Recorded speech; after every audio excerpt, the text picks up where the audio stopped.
Hello Pixies, and welcome to or back to my channel. Today I have a classic booktube video for you, which is an autumn TBR.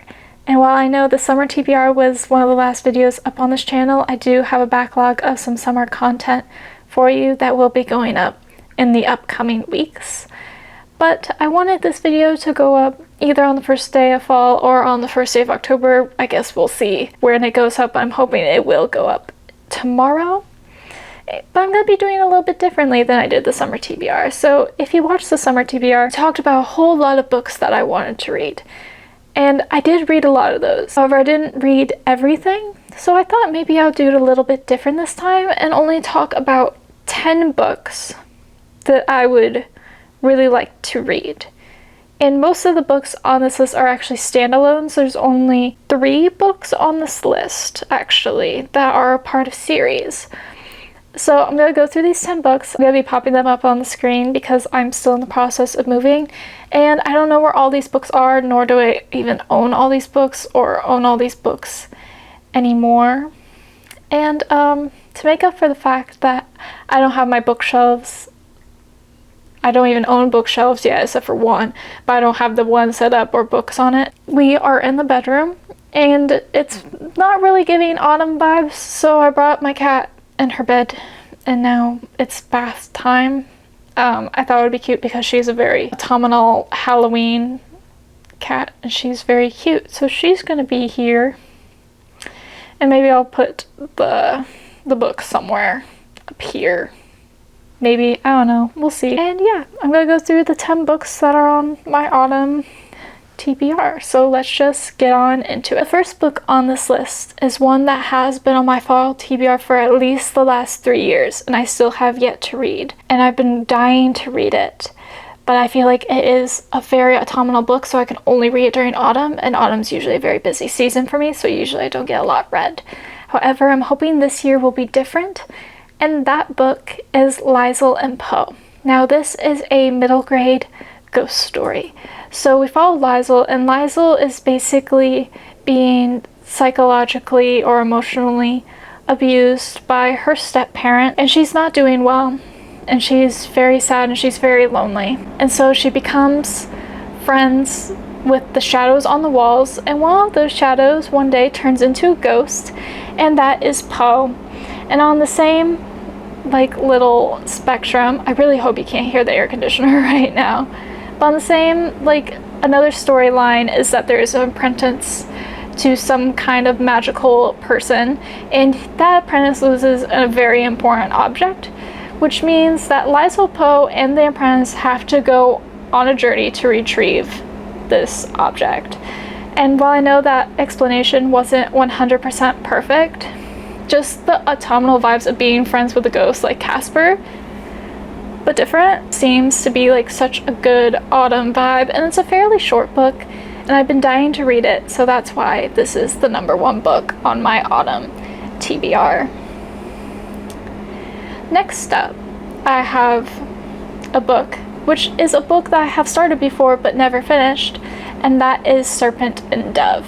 And if you're unfamiliar, this book follows 2 characters, and we are back. So sorry if the angle is a little bit different. My camera battery died, even though it told me it was almost full when I started, and I barely talked at all. Back to Serpent and Dove. So this book follows 2 perspectives, one of them who is a witch, and one of them is a witch hunter, and by a ton of circumstance, they end up having to get married. The witch hunter does not know for certain that she is a witch, and she cannot perform magic with him around because magic is very easy to detect. It also has a scent to it, so she can't even try to do it in secret. But obviously she is against this witch hunter regime, and he, I think, is slowly falling for her, or he is very suspicious of her. And I never really finished this book, and there's a whole lot of other elements that I don't really quite remember. This book is wildly popular, probably for good reason. I just never got around to finishing it. So this book will hopefully be in a video very soon where you're gonna see me read it again from the beginning and hopefully finish it this time and have full-fledged thoughts and not give up part of the way through. Now, to the next book. The next book is The Fairy Bargains of Prospect Hill, and I'm really looking forward to reading this book. This is a magical, like, historical fiction, like a fantasy historical fiction type of book. The main character lives on Prospect Hill, and like the rest of the world, there's no magic at all. However, there is the Fae realm, which is still very magical. And the people of Prospect Hill and who lived nearby, they used to have like little bargains with the Fae, but most of them have been forgotten as the world has gotten more and more modern, and people don't really make bargains with the Fae anymore. However, the main character's family still does the tiny little bargains that have been passed down generation to generation. However, the main character's sister marries a man, and he isn't really all that he's cracked up to be, and so now she has to call in a huge bargain to fix this mess. And it sounds so magical, so fantastical. I love a bit of historical vibes in fantasy sometimes.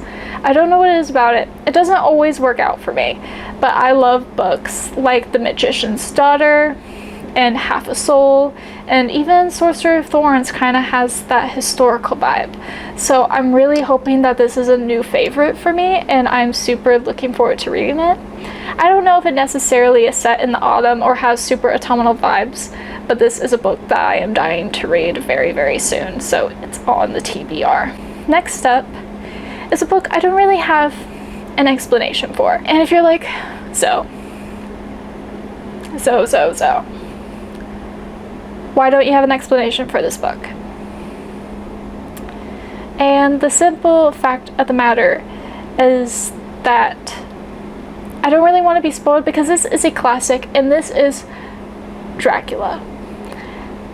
I have never read Dracula, nor have I seen any movie, and nor do I really know anything about the plot, because it's kind of assumed at this point that everyone knows the plot of Dracula, so then everyone just does retellings of Dracula in different ways. However, I have no idea really what the plot is. All I know is that it takes place over a long period of time, because there's like that Dracula daily or something. It's maybe I'll pop it up or leave it in the description box, but you can get an email service where it emails you the passage on the day that the passage lists, and you can read it like that, it's like Daily Dracula or something. That's all I really know about it, to be quite honest, and I kind of want to go in not really knowing much. So I'm going to be reading Dracula this autumn season, hopefully. A book that's not necessarily autumn vibes. Again, Dracula, one of the original gothic horrors, so of course that has like an autumnal spooky vibe. But this is The Drowned Woods, and this is part dark fantasy and part heist. And we follow Myrrh, and Myrrh is a water diviner. In this world, there's like a bunch of wells, and one day she tells the prince that she is indebted to or works for about an enemy's well, and he ends up poisoning the water, and a lot of people die. And so she's been on the run ever since, and he keeps trying to capture her. But one day, one of the people she used to work with finds her again, but before she can run again, they offer her a deal to, instead of going back to work for the prince, to go back and kill him, because she knows where his well is.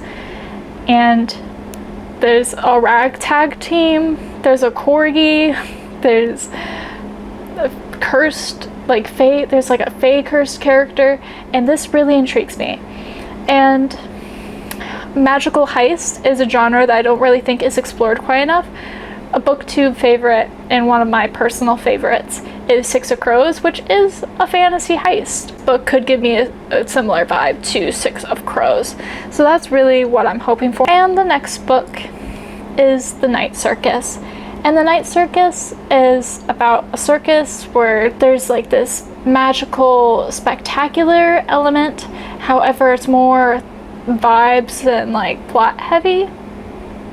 So I'm not going to give like too much away about the synopsis, but I know there are two magicians, and they both want like I think they're apprentices, and they both want this one position, and they're like basically battling against one another, or competing against one another, I guess might be a better way to put it. but they're also going to fall in love, question mark? Question mark? So, The Night Circus.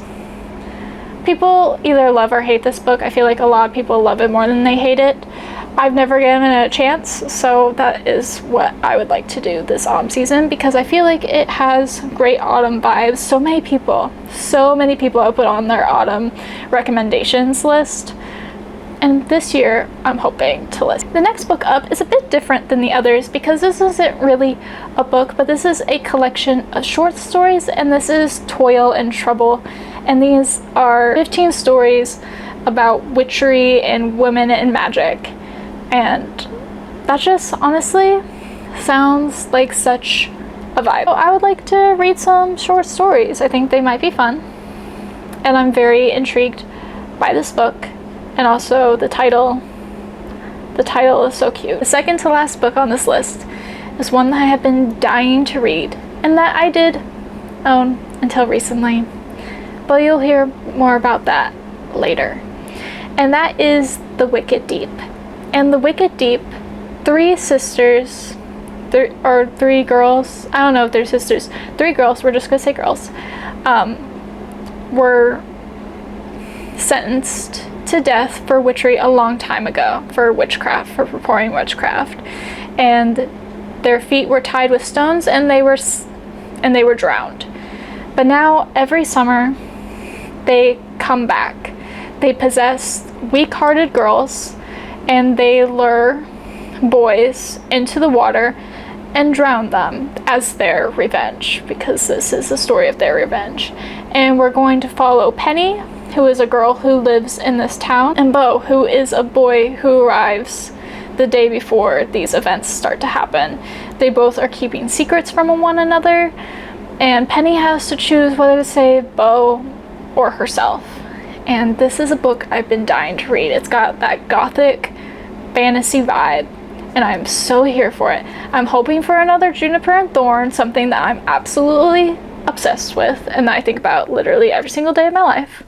So we'll see if that happens or not. But I am quite looking forward to reading it. So sorry if the angle has changed again. My camera battery once again died. I feel like it's lying to me, because this is the third battery I've gone through, and this one says it's fully charged, but if it doesn't last more than 3 seconds, I'm gonna be bad. But anyway, the last book on this list is the Wildwood Chronicles, and this is another autumnal magical middle grade. So we're kind of bookending our magical middle grades together at the top and bottom of this list. And the Wildwood Chronicles follows Prue, and Prue is a young girl who lives in Portland, Oregon. But one day, her younger brother is stolen by a murder of crows and taken to this patch of woods. This part of the woods where people don't really enter. It's like kind of impossible to enter. It's like so tangled up. But her brother's taken there. So her and her friend Curtis decide to go on a rescue mission to get back her baby brother. However, things are not quite what they seem. Inside this patch of woods, it's like basically a whole other magical world. And things aren't going well in this world. And this is a book said to be great for people who love the Chronicles of Narnia. So I'm getting like those kinds of vibes. And that rescue mission turns into so much more. I've been dying to read these. Sounds so magical, so cozy, and also Lakia, however you want to pronounce this. This is a project that they're going to be working on, and I would love to read these books before that movie comes out. That movie probably isn't going to come out for years, but if you've seen the concept art, it is absolutely amazing. And with that concludes this Magical Autumn TBR. I hope you enjoyed it. I hope you enjoyed the vibe. Sorry the camera battery kept dying. I don't really know what's up. Thanks for being patient with me. I should be posting a lot more frequently because this is something I really want to do. If you have any magical autumnal recommendations, be sure to leave them down below, or just books you want to read this autumn season. Tell me what you're interested in. Tell me your plans. Also, if you got like a watch list, also let me know. And yeah, I hope you have a great start to the season. And I guess Sweet Pea and I are signing off now, and I'll catch you in the next one. Okay, bye.